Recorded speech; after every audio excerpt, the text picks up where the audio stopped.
When you think about any piece of creative work, you only see the final, polished version. The first few drafts never see the light of day, and for good reason, they're bad.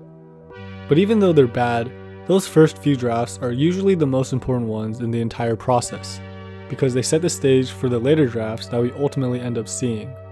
The catch is they're also the hardest drafts to make. As Paul Graham writes, one of the biggest things holding people back from doing great work is the fear of making something lame.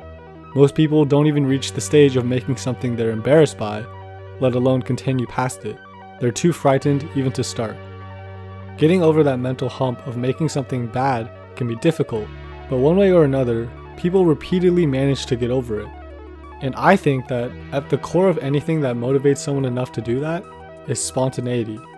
Feeling spontaneous can put you in a state of mind where you're so interested in or excited about some idea that you go write, code, build, draw, or film something without thinking or caring about how cringe or bad it might be.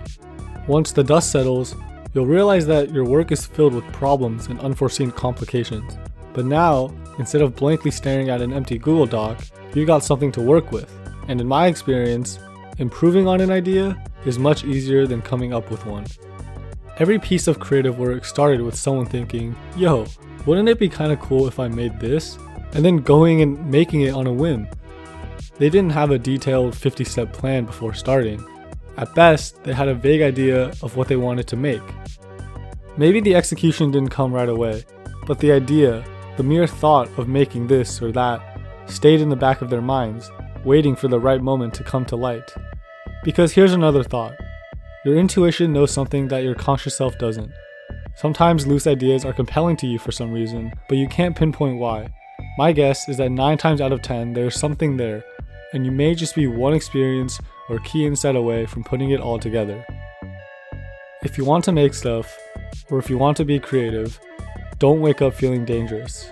No. Strive to wake up feeling spontaneous. Because that's where it all starts. With something stupid, with something bad, with something that interests you, without a second thought.